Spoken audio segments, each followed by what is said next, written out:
Namaki Shindai. Mase jelas de ingetanke saat biretno berdire di depan pinti rima sambil menenye ke arah jalan. Keluar dari rima ini sekarang juga. Aki Hanaya bisa memiliki tas berisi pakaianki sambil menahan tangis. Beberapa tetangga berdiri di depan rima dan melihat semuanya. Tidak ada yang berani ikut kamper. Ang paling menakutkan, Aki teaser dari rima ang selama 3 tahun terakhir diam-diam kisisel dengan yang hasil kerjaki sendiri. Semua itu hanya karena Aki menolak satu permintaan biretno. Beliau ingin Aki memilikan mobil baru. Padahal selama ini suamiki bekerja di luar kota dan hanya pulang 4 hari setiap bulan. Setiap bulan suamiki juga hanya mengirim 2 juta untuk membantu biretno. Sementara Aki memilih diam tentang penghasilanki yang mencapai 25 juta per bulan. Aki pikir menaikkan hal itu akan membuat hubungan keluarga lebih tenang. Ternyata Aki salah. Karena sejak biretno mengetahui berapa hajiki, hidupnya berubah menjadi mimpi buruk. Senderan demi senderan mulai datang, tekanan semakin besar. Sampai akhirnya beliau memiliki pilihan yang tidak masuk akal. Belikan Aki mobil atau angkat kaki dari rima ini. Dan saat Aki memilih mempertahankan harga dirinya, Aki tidak pernah menyangka apa yang akan dilakukan biretno kepadaki. Ternyata sebelum masuk inti cerita, jangan lupa like dan komentar dari mana asal kota kalian masing-masing. Subscribe untuk mendukung channel kami agar setiap harinya bisa menyajikan cerita yang seru dan menarik lainnya. Terima kasih dan selamat menonton. Kalau mengingat semua yang terjadi, Aki masih sering bertanya-tanya dalam hati. Apa salahki sampai harus diperlakukan seperti itu oleh mertuaki sendiri? Pagi itu sebenarnya sama seperti hari-hari biasa. Aki bangun lebih awal, menepi rima, mencisi piring yang tertinggal semalam, lalu menyiapkan sarapan untuk biretno. Sejak menikah dengan suamiki 3 tahun lalu, Aki memang tinggal serumah dengan beliau. Suamiki bekerja di luar kota. Dalam sebulan paling hanya 4 hari beliau berada di rumah, selebihnya Aki dan biretno yang tinggal bersama. Awalnya hubungan kami baik-baik saja. Memang biretno bukan tipe orang yang hangat. Beliau jarang memilih dan lebih sering mengkritik. Tapi Aki selalu berusaha memahami. Aki berpikir mungkin memang begitu cara beliau menanyakan perhatian. Karena itulah selama bertahun-tahun Aki memilih diam. Aki diam saat masakanki dibilang kurang enak. Aki diam saat pekerjaanki dianggap tidak penting. Aki diam saat apapun yang kulakukan selalu dianggap kurang. Sampai akhirnya keadaan berubah setelah beberapa tetangga mengetahui penghasilanki. Hari itu sebenarnya terjadi tanpa sengaja. Salah satu rekan kerjaki datang ke rumah untuk menghantarkan dokumen kantor yang tertinggal. Saat berbincang di teras, tanpa sengaja ia berkata kalau Aki beruntung karena memiliki posisi bagus di perusahaan. Biretno yang kebetulan lewat langsung berhenti. Beliau lalu bertanya berapa penghasilanki. Aki mencoba menghalakan pembicaraan, tapi rekanki terlanjur menjawab. Sejak saat itulah semuanya berubah. Malam harinya biretno terlihat berbeda. Beliau beberapa kali memperhatikanki saat makan malam. Tatapannya membuatki tidak nyaman. Aki mencoba menganggap itu hanya perasaanki saya. Namun keesokan harinya saat Aki sedang menyiram tanaman di depan rumah, Aki mendengar suara biretno berbicara dengan seorang tetangga. Aki tidak sengaja mendengarnya karena posisi kami cukup dekat. Sekarang anak muda memang enak aja. Suara biretno terdengar pelan. Hajinaya pilihan juta. Tetangga itu terlihat kaget. Masa sih, Bi? Ya, menanti itu katanya 25 juta sebulan. Aki langsung menghentikan aktivitas. Jantanki berdebar. Entah kenapa Aki merasa tidak nyaman. Lalu Aki mendengar kalimat berikutnya. Tapi lihat saya rumah ini. Biasa saya. Padahal kalau memang tak balas budi, harusnya orang tua ikut merasakan. Aki menunduk. Ada sesuatu yang menisik dadaki. Intik pertama kalinaya aki merasa penga selanki bikan lagi kebanggaan, melainkan sumber masalah bare. Sejak hari itu, Retno semakin sering membanding-bandingkan aki dengan orang lain. Kalau ada tetangga bare membeli motor, beliau akan membahasnya. Kalau ada kerabat memberi hadiah kepada orang tuanya, beliau juga membahasnya. Awalnya aki masih mencoba berpikir positif. Mungkin beliau hanya bercerita, mungkin aki terlalu sensitif. Sampai suatu sore saat kami sedang berdia di ruang tamu, Retno tiba-tiba bertanya, "Sendai, taben kami banayak?"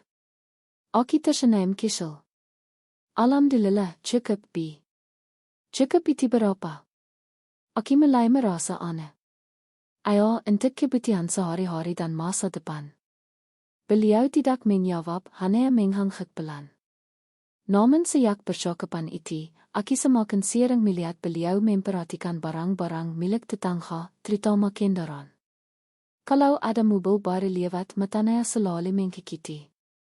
Aki tidak terlalu memikirkannya. Sampai pada malam ang menghibah semuanya. Saat itu hujan turun cukup deras. Listrik sempat padam beberapa menit sebelum akhirnya menyala kembali. Aki baru selesai mencuci piring dan hendak masuk ke kamar ketika Retno memanggil Sendai. Aki menoleh. "Ya, Bi." Beliau duduk sendirian di ruang makan. Wajahnya terlihat serius. Aki mendekat lalu duduk di kursi seberangnya. Beberapa detik tidak ada suara, hanya suara yang ang terdengar dari luar rumah. Kemudian Retno menatap giliras. Tatapan ang membuat bulu kudeki merinding. Sendai, selama ini ibu sudah menganggap kamu seperti anak sendiri. Aki tersenyum sopan. "Ya, Bi. Kamu juga tahu kan kalau ibu selama ini menjaga rumah ini." Aki menganggap. Lalu tiba-tiba beliau berkata, "Sudah waktunya kami membalas jasa ibu." Aki mulai bingung. "Maksudnya, Bi?" Retno berdiri lalu berjalan mendekat. Beliau membengkakkan badan ke arah Aki. Kemudian dengan suara pelan ang tidak akan pernah kelipakan, beliau berbisik tepat di dekat telinga Aki. "Belikan ibu mobil baru." Aki membeki. Aki benar-benar tidak menyangka akan mendengar permintaan itu. Aki bahkan tidak tahu harus menjawab apa. Belum sempat Aki berbicara, Retno kembali menatapki. Kali ini dengan senyum tipis ang membuat Ki semakin tidak nyaman. Lalu beliau mengucapkan kalimat berikutnya. Kalau tidak mau, beliau berhenti beberapa detik, angkat kaki dari rumah ini. Darah Ki seperti berhenti mengalir. Aki menatap wajah Retno tidak percaya. Aki mencoba menganggap itu lelikon, tapi ekspresi beliau sama sekali tidak terlihat sedang bercanda. Dan malam itu, untuk pertama kalinya dalam 3 tahun pernikahanki, Aki mulai merasa tidak aman tinggal di rumah tersebut. Namun, Aki belum tahu bahwa ancaman itu ternyata bukan sekadar ancaman. Dan beberapa hari kemudian, seluruh keluarga besar akan ikut menyeret ke dalam masalah yang jauh lebih besar. Sejak malam Retno menghancamki, suasana rumah berubah menjadi fanggang. Aki masih berharap beliau hanya sedang emosi saat mengatakan ingin dibelikan mobil. Karena itu, Aki memilih bersikap seperti biasa. Aki tetap menyiapkan sarapan, membersihkan rumah, dan melayani beliau seperti sebelumnya. Tapi semakin hari Aki mulai sadar kalau ancaman itu ternyata serius. Retno tidak pernah lagi membahasnya secara langsung kepada Aki. Istri itu ang membuat Ki semakin tidak tenang. Beliau terlihat sangat tenang, terlalu tenang. Dan ternyata diam-diam beliau sedang melakukan sesuatu di belakang Ki. Seminggu kemudian keluarga besar suami Ki mengadakan acara kumpul keluarga di rumah salah satu saudara. Aki datang seperti biasa. Aki mengenakan pakaian sederhana dan berusaha menikmati suasana. Awalnya semuanya terlihat normal. Kami makan bersama, mengobrol dan bersanda. Sampai salah satu bibiki suamiki tiba-tiba menatapki sambil tersenyum. "Sendai, kapan mobil barunya jadi dibelikan untuk Retno?" Aki langsung terdiam. Sendok ang kipegang hampir terjate. Apa? Bebenaya tertawa kishel. Loe bitno belang kame lache menayapkan mobil biat beliau. Beberapa orang langsung menoleh ke araki. Yanten ki mulai berdebar. Aki menatap Retno ang tidak jauh dariki. Beliau hanya tersenyum sambil minum teh. Seolah tidak terjadi apa-apa. Aki mencoba menjawab dengan tenang. Saya tidak pernah bilang begitu bida. Suasana langsung berubah. Beberapa orang saling pandang. Kemudian salah. Saat saudara ang lain ikut bicara. Tapi Retno cerita kalau kami sudah janji. Aki semakin bingung. Aki tidak pernah membuat janji apapun. Bahkan permintaan itu baru pertama kali dengar beberapa hari lalu. Aki menoleh ke arah Retno. Saya tidak pernah bilang begitu kan. Untuk sesaat Retno pira-pira terlihat heran. Loh, bukannya kami bila masih dipikirkan? Aki langsung paham.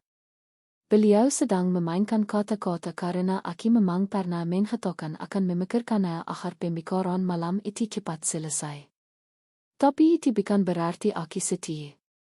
Sayangnya keluarga besar tidak melihatnya seperti itu.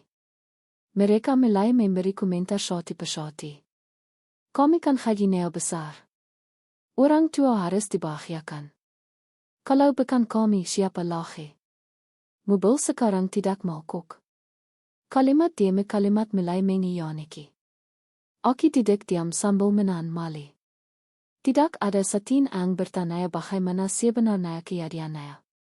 Tidak ada ang bertanya apakah Aki mampu atau tidak. Mereka hanya mendengar satu sisi cerita dan Aki langsung menyadari pihak ang salah. Ang paling menyakitkan Retno tidak menghentikan semua itu. Beliau malah terlihat menikmati perhatian ang diberikan keluarga. Sesekali beliau menghela napas panjang seolah-olah dirinya adalah korban. Padahal Aki ang sedang dipermalukan. Sepanjang perjalanan pulang, suasana mobil sangat senai. Aki dan Retno tidak berbicara. Namun saat kami sampai di rumah, beliau tiba-tiba menghentikan langkah Aki. Sendai, Aki menoleh. Beliau berdiri di ruang tamu sambil melipat tangan. Kami tahu kenapa tadi ibu diam saya.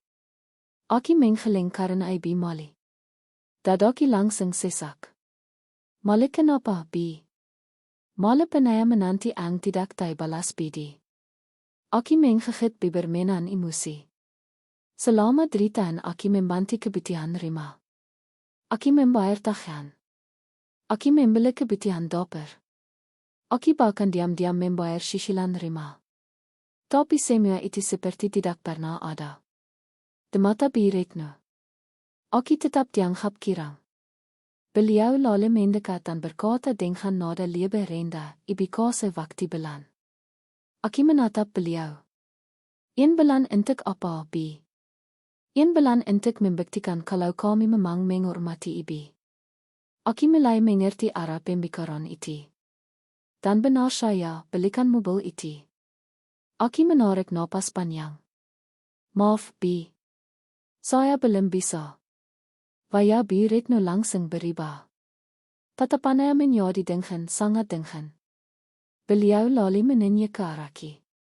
Kalau begitu jangan salahkan ibu kalau nanti keadaan jadi tidak enak. Aki berdiri terpaki. Ada perasaan tidak nyaman ang sulit dijelaskan. Seolah sesuatu ang buruk sedang menengki di depan. Dan malam itu Aki belum tahu bahwa Retno ternyata sudah menyiapkan cara lain untuk memaksaki meniriti keinginannya. Setelah ancaman Retno malam itu, Aki mulai hidup dalam perasaan was-was. Setiap bangun pagi, ang pertama kali dipikirkan bukan lage pekerjaan atau kegiatan hari itu, melainkan pertanyaan ang sama.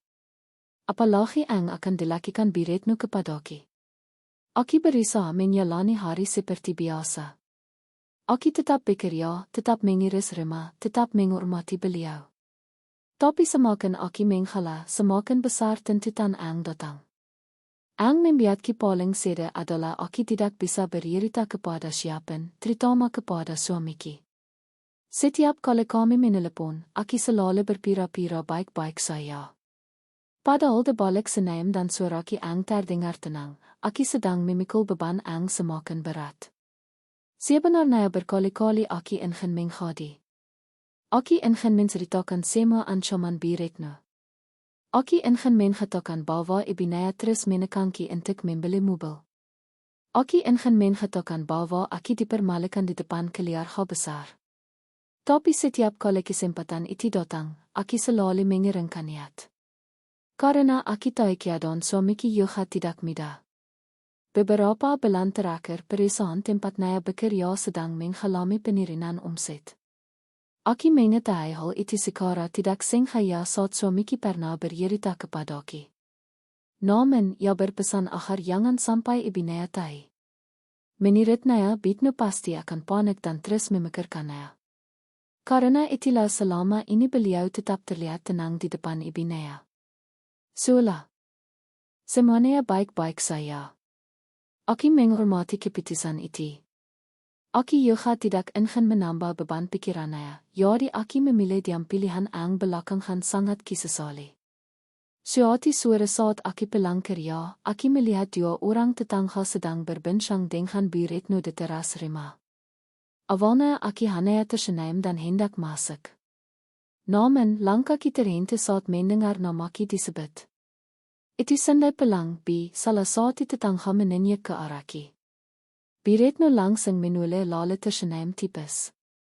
Sibuk sekali dia sekarang. Aki mencoba tersenyum sopan, tapi kalimat berikutnya membuat wajahki memanas. Kalau hari yang memang pintar, tapi kalau desire membahagiakan orang tua, susahnya minta ampun. Kedua tetangga itu langsung saling pandang. Aki tahu mereka mengerti siapa yang sedang dibicarakan aki. Untuk beberapa detik, suasana terasa sangat hangat. Aki ingin membela diri. Tapi aki tidak ingin membuat keributan di depan orang lain. Akhirnya aki memilih masuk ke dalam rumah. Sesampainya di kamar, armataki langsung jatuh. Aki mulai merasa tidak punya tempat aman. Di luar rumah aki bekerja keras. Di dalam rumah aki justru menjadi bahan pembicaraan. Hari demi hari berlalu. Keadaan bukannya membaik, justru semakin buruk. Aki mulai mendengar bisik-bisik tetangga setiap kali lewat. Ada yang memandangi dengan aneh. Ada yang tersenyum sinis, ada juga yang sulah kasihan kepada aki. Aki tidak tahu cerita apa yang sudah disebarkan Bi Retno, tapi aki bisa merasakan dampaknya. Suatu malam saat aki sedang menghitung pengeluaran bulanan di kamar, pandangan ki jatuh ke sebuah map biru di dalam lemari. Map yang selama ini selalu disimpan rapat. Di dalamnya terdapat selire dokumen cicilan rumah. Aki mengambilnya perlahan. Saat persatu lembar pembayaran dilihat kembali. Sudah 3 tahun. 3 tahun aki membayar cicilan rumah itu menggunakan hasil kerja aki. Tidak pernah sekalipun aki menceritakannya kepada keluarga besar. Bahkan Bi Retno sendiri tidak tahu. Beliau selalu mengira rumah itu dibeli dari hasil kerja suamiki. Aki memang sengaja membiarkan semua orang berpikir seperti itu. Bagiku tidak penting siapa yang mendapat pian. Yang penting keluarga kita tetap itu. Tapi malam itu untuk pertama kalinya aki mulai bertanya dalam hati, apa aki salah karena terlalu diam? Apa aki salah karena terus menutupi semuanya? Karena semakin aki mengalah, semakin aki denyak. Tiba-tiba ponselki berbunyi, nama suamiki muncul di layar. Aki segera mengangkatnya. Seperti biasa, ia bertanya kabarki. Dan seperti biasa, aki menjawab bahwa semuanya baik-baik saja. Aki mendengar suamiki tertawa kesal di ujung telepon. Lalu ia berkata kalau bulan depan kemungkinan akan pulang lebih cepat karena ada beberapa irisan kantor. Aki ikut tersenyum. Untuk pertama kalinya hari itu, hatiku sedikit lebih tenang. Namun ketenangan itu tidak berlangsung lama. Karena saat aki keluar kamar untuk mengambil minum, aki melihat Bi Retno sedang menelepon seseorang di ruang tamu. Awalnya aki tidak terlalu memperhatikan sampai aki mendengar suatu kalimat yang membuat langkah kita terhenti. Ya, nanti saya endang semuanya. Berno tertawa kesal. Biasa kalian tahu seperti apa menanti saya sebenarnya. Aki langsung membeki. Entah apa yang sedang beliau rencanakan, tapi firasatki mengatakan sesuatu yang buruk akan segera terjadi. Dan beberapa hari kemudian Aki akan dipermalukan di depan orang-orang yang paling tidak ingin melihat Kiyata. Sejak mendengar Bi Retno mengatakan akan menghendang banyak orang, perasaanki tidak pernah tenang. Aki tidak tahu apa yang sedang beliau rencanakan, tapi semakin hari sikapnya semakin aneh. Beliau sering tersenyum sendiri saat melihatki, kadang menatapki cukup lama tanpa mengatakan apapun. Entah kenapa, itu justru membuatki lebih takut daripada saat beliau marah. Hari kemudian, Aki akhirnya tahu maksudnya. Pagi itu Bi Retno terlihat sangat sibuk. Beliau memasak banyak makanan, membersihkan ruang tamu, bahkan meminta beberapa tetangga membantu menyiapkan kursi tambahan. Aki yang baru pulang dari kantor merasa heran. Ada acara apa, Bi?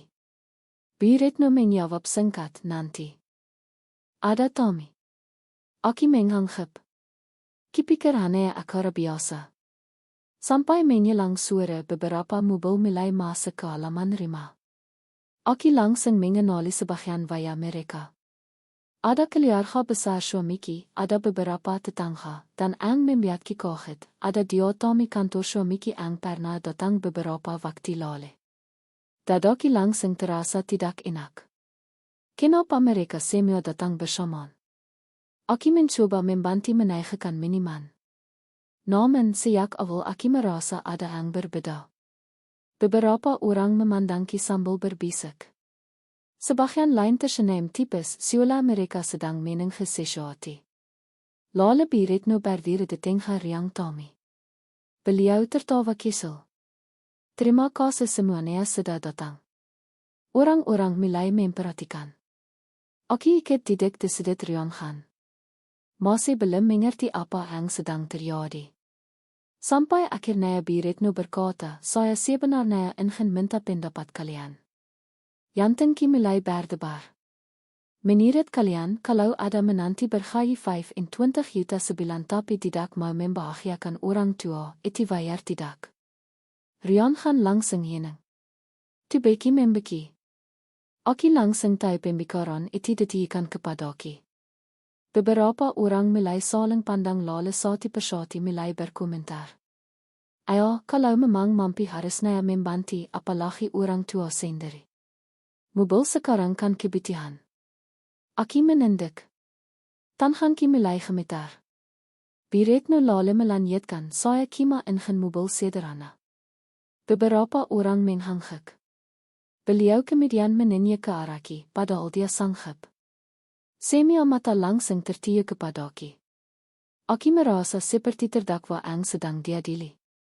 Padahal Aki bahkan tidak diberi kesempatan menjelaskan apapun. Salah satu tamu kantor suamiki terlihat tidak nyaman. Beliau beberapa kali melihat ke Aki, seolah menyadari bahwa ada sesuatu yang tidak beres. Namun Bi Retno terus berbicara. Semakin lama semakin menyedihkanki. Beliau bercerita seolah selama ini Aki tidak pernah membantu keluarga. Seolah Aki hanya memikirkan dirinya sendiri. Seolah Aki adalah menanti yang tidak tahu berterima kasih. Setiap kalimat yang keluar dari mulutnya membuat dadaku semakin sesak. Aki ingin membela diri. Aki ingin mengatakan bahwa Aki membantu rumah ini setiap bulan. Aki ingin mengatakan bahwa tagihan listrik, air internet dan kebutuhan dapur seringkali bayar sendiri. Aki ingin mengatakan bahwa rumah yang mereka tempati bahkan masih kecil sampai sekarang. Tapi Aki tidak bisa. Karena kalau Aki membuka semuanya di depan banyak orang, yang akan melebihkan hanya Bi Retno. Suamiki juga akan ikut terkena dampaknya. Dan Aki tidak ingin itu terjadi. Akhirnya Aki memilih diam-diam sambil menahan air mata. Diam sambil mendengar dirinya dihancurkan perlahan-lahan. Saat akara hampir selesai, salah satu tetangga ang selama ini cukup dekat dengan tiba-tiba menatap Berno. Wayanaya terlihat tidak nyaman siola ingin mengatakan sesuatu. Namun sebelum sempat berbicara Berno lebih dili menela. Lihatkan dia diam karena memang tidak punya alasan. Orang-orang mulai menghangkik. Aki menendek semakin dalam. Untuk pertama kalinya dalam hidupku, Aki merasa benar-benar sendirian. Malam itu setelah semua tamu pulang, Aki masuk ke kamar tanpa banyak bicara. Aki duduk di tepi tempat tidur sambil menatap map biru berisi dokumen sisilan Rima. Armataki akhirnya jatuh. Aki mulai lelah. Sangat lelah. Aki sedang mencoba menghormati Retno. Aki sedang mencoba menjaga nama baik keluarga. Tapi semakin Aki mengalah, semakin beliau merasa berat mengkhianati. Aki tidak tahu harus bertahan sampai kapan. Dan saat itulah Aki mendengar suara pintu kamar dekat keras dari luar. Aki menghapus air mata lalu membuka pintu. Retno berdiri di sana. Tatapannya jauh lebih dingin daripada biasanya. Lalu beliau mengatakan satu kalimat yang membuat jantungku langsung berdegup kencang. Sendai besok pagi ibu mau jawaban terakhir. Aki menelan lidah. Jawaban apa, Bi? Beliau menatapku tanpa berkedip mobil itu. Kemudian beliau berbalik pergi meninggalkanku dalam ketakutan. Karena untuk pertama kalinya Aki merasa jika besok Aki kembali menolak, Retno benar-benar akan melakukan sesuatu. Ang lebih jauh dari sekadar mempermalukanku. Malam setelah Retno meminta jawaban terakhir, Aki hampir tidak bisa tidur. Aki terus menatap langit-langit kamar berusaha mencari jalan keluar yang tidak menyakiti siapapun. Tapi semakin kupikirkan, semakin Aki sadar bahwa apapun yang kulakukan, Retno tidak akan puas. Kalau Aki membeli mobil itu, tuntutan berikutnya pasti akan datang. Kalau Aki menolak, Aki tahu beliau akan marah. Dan pagi itu ketakutanku menjadi kenyataan.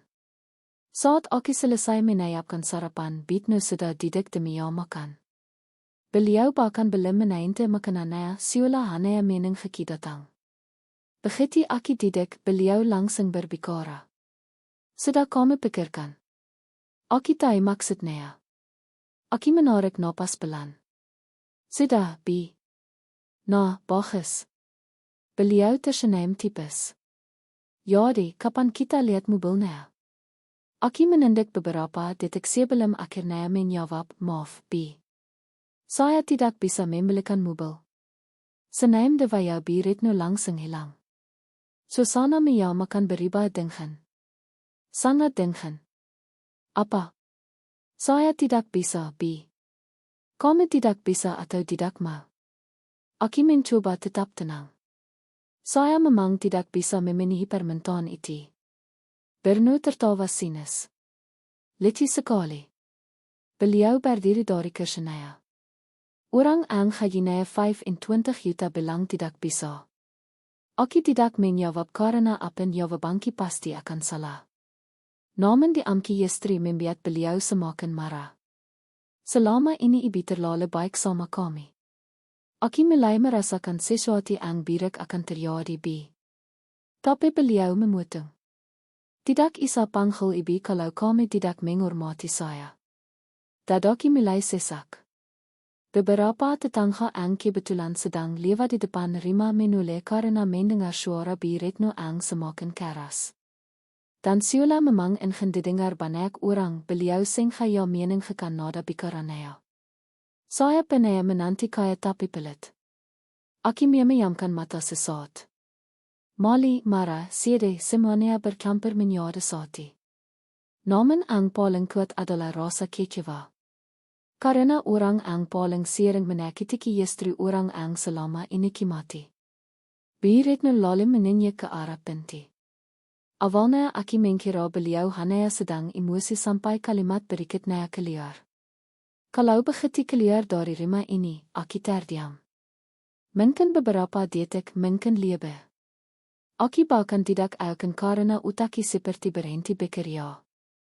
Apa, Bi? Kami dengarkan. Beliau kembali meninjak pinti. Keliar.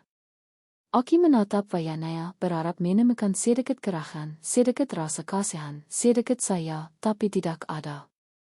Ang kilihat hanya kemarahan dan harga diri Ang merasa tidak dipenuhi. Beberapa tetangga mulai berhenti di depan rumah. Mereka tidak masuk, tapi mereka mendengar semuanya. Aki bisa merasakan tatapan mereka. Aki bisa mendengar bisik-bisik mereka. Dan untuk pertama kalinya sejak menikah, Aki merasa benar-benar tidak diinginkan. Air mata Aki mulai turun.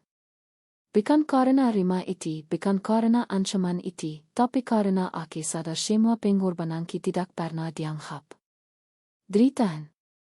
3 tahun Aki berusaha menjadi menanti Ang baik. 3 tahun Aki membantu rima ini. 3 tahun Aki membayar cicilan rima tanpa pernah mengingatnya. Dan sekarang Aki diser seperti orang asing. Aki masuk ke kamar, mengambil koper kesel, memasukkan pakaian seperlunya. Saat sedang berkemas, pandang Hangki kembali jatuh ke map biru berisi dokumen cicilan rima. Tan Hangki sempat menainte map itu. Aki bisa saya membawanya keluar. Aki bisa saya menanyakan semuanya kepada Bi Retno. Aki bisa saya mengatakan bahwa rima ini berdiri karena yang Ang selama ini kekirim setiap bulan. Tapi Aki tidak melakukannya. Aki tidak ingin mempermalukan beliau. Setidaknya tidak hari itu. Dengan koper di tangan Aki berjalan keluar rima. Bernu masih berdiri di ruang Tommy.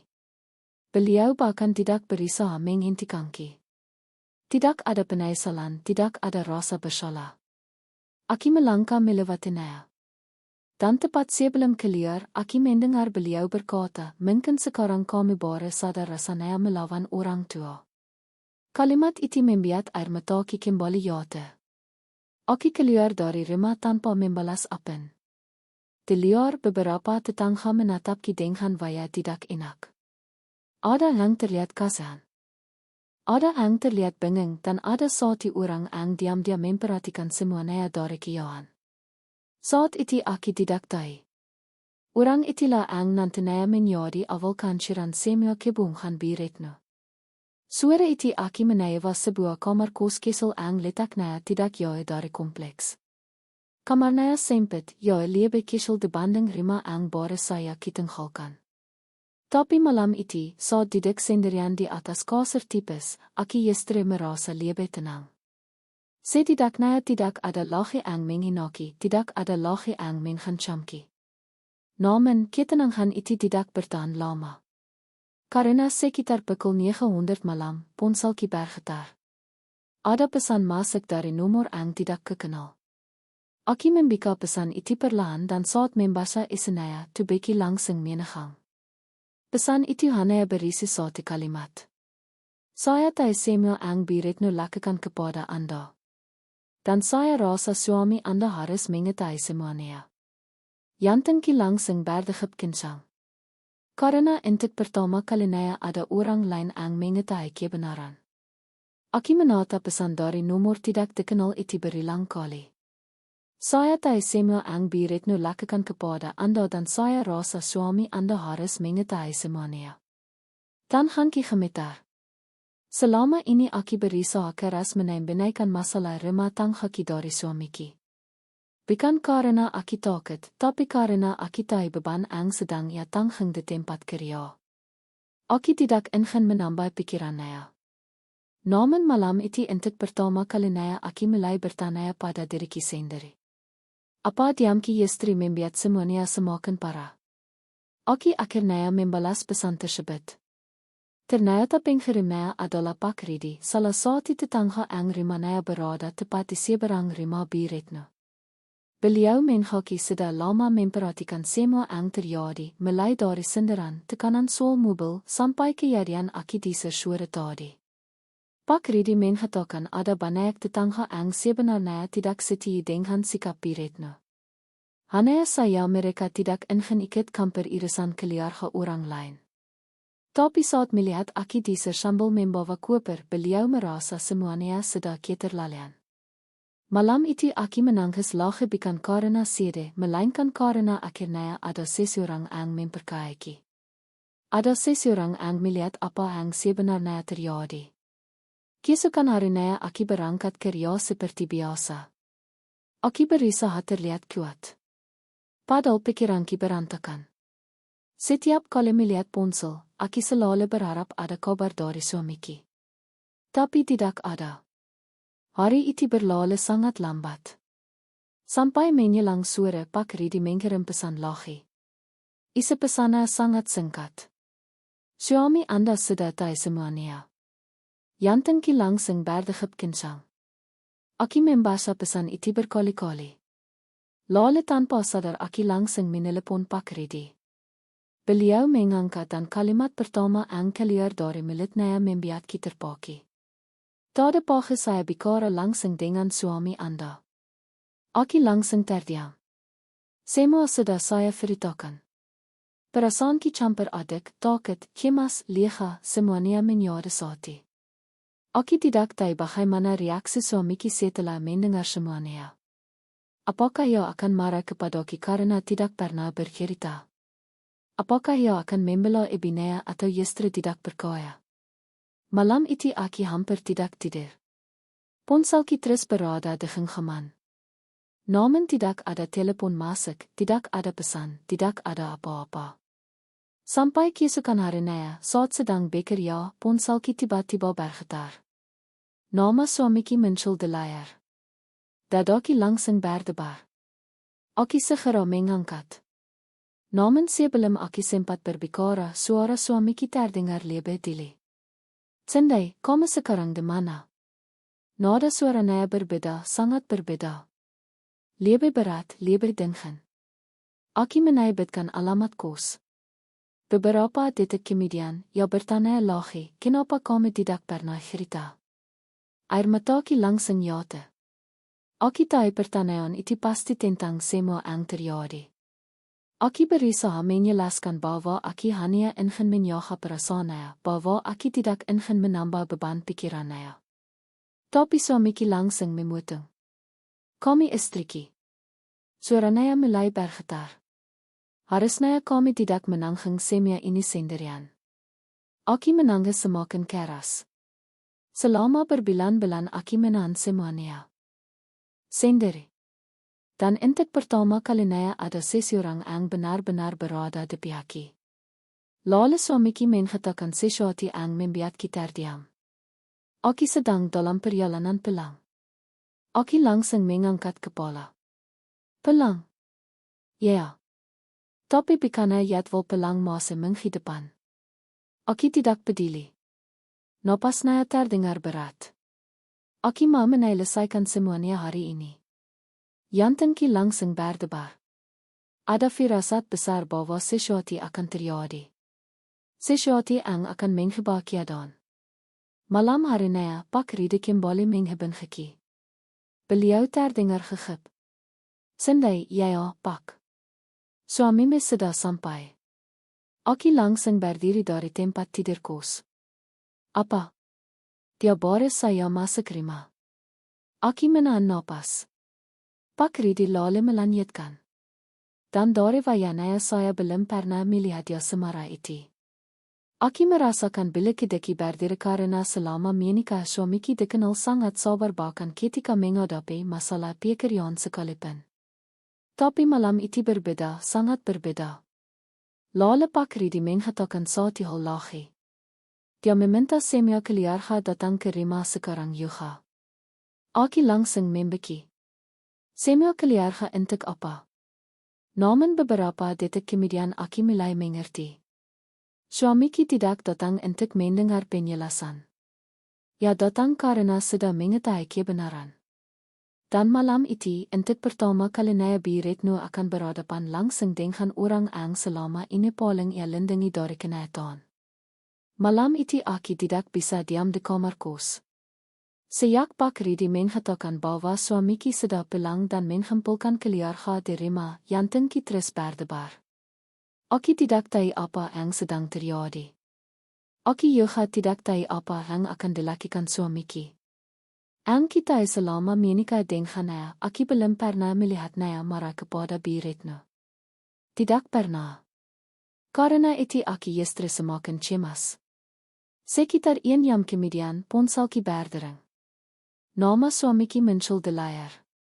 Tanganki langsung gemetar. Aki segera mengangkat. Ya. Datang ke Rima. Aki terdiam. Suara suamiki terdengar sangat tenang. Tapi istri ketenangan itu membuat kita takut. Ada apa?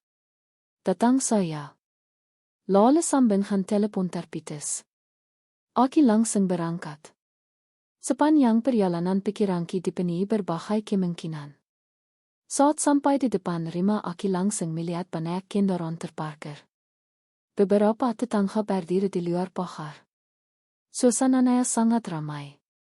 Seolah ada sesuatu yang besar sedang terjadi. Aki melangkah masuk dan detik itu juga Aki melihat selire keluarga besar suamiki berkumpul di ruang tamu. Orang-orang yang dili menandarki, orang-orang yang dili ikut menidaki pelat. Semuanya ada di sana. Di sisi lain ruangan, Bi Retno duduk dengan wajah tegang. Sedangkan suamiki berdiri di tengah ruangan. Saat melihat Ki masuk, ia langsung menghampirinya, kemudian melakukan sesuatu yang membuat semua orang terdiam. Ia menggenggam tanganki erat. Sangat erat. Seolah tidak ingin melepaskannya lagi. Lalu ia menatap selire keluarga. Saya mau menyelesaikan semuanya malam ini. Ruangan langsung senai. Tidak ada yang berani berbicara. Suamiki lalu menoleh ke arah Bi Retno. Bi, saya mau tanya satu hal. Bi Retno mencoba tersenyum. Tanya apa? Benar. Ibu menghisar sendai. Wajah Bi Retno langsung berubah. Beliau mencoba membela diri. Tidak seperti itu. Tidak seperti apa? Suara suamiki mulai menengah. Saya cuma mendidik menanti. Beberapa orang mulai gelisah. Namun suamiki tidak berhenti. Ya satu persatu mengungkap semua yang sudah diketahuinya. Tentang ancaman mobil, tentang penghinaan, tentang akara keluarga, tentang bagaimana Aki dipermalukan di depan tetangga, dan tentang penghisiran yang terjadi beberapa hari lalu. Ruangan menjadi semakin tegang. Keluarga besar yang biasanya membela Bi Retno mulai diam, tidak ada lagi yang berani ikut bicara. Lalu Bi Retno berkata, tapi dia tidak mau membantu keluarga. Kalimat itu membuat suamiki tertawa. Bukan tawa bahagia, melainkan tawa kecewa. Untuk pertama kalinya Aki melihat matanya memerah.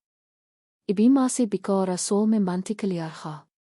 Kemudian ia berjalan ke kamar. Beberapa menit kemudian ia keluar membawa map biru. Map yang sangat kenal. Map berisi selire dokumen cicilan Rima. Jantungki langsung berdegap. Kencang. Aki tidak pernah memberikannya kepada siapapun. Tapi rupanya tadi Aki meninggalkannya saat terakhir berada di Rima. Suamiki membuka map itu lalu memperlihatkan lembar demi lembar pembayaran kepada semua orang. Saya ingin semua orang lihat. Tak ada satu suara pun terdengar. Rima yang selama ini ibu banggakan. Ia mengangkat salah satu dokumen. Rima yang selama ini ibu pakai untuk menghisar istri saya. Suasana menjadi sangat tenang. Kemudian suamiki mengikapkan kalimat yang membuat selire ruangan membeki. Rima ini disusul oleh sendai. Beberapa orang langsung terkejut. Salah satu saudara bahkan berdiri dari kursinya. Apa? Suamiki mengangguk. 3 tahun. Ia menatap satu persatu anggota keluarga. 3 tahun sendai membayar Rima ini tanpa pernah meminta pian. Wajah Bitno berubah pikat. Beliau terlihat seperti kehilangan kata-kata. Tetangga yang berada di dekat pintu mulai berbisik satu sama lain. Sementara beberapa tamu kantor suamiki yang kebetulan datang malam itu hanya bisa saling pandang.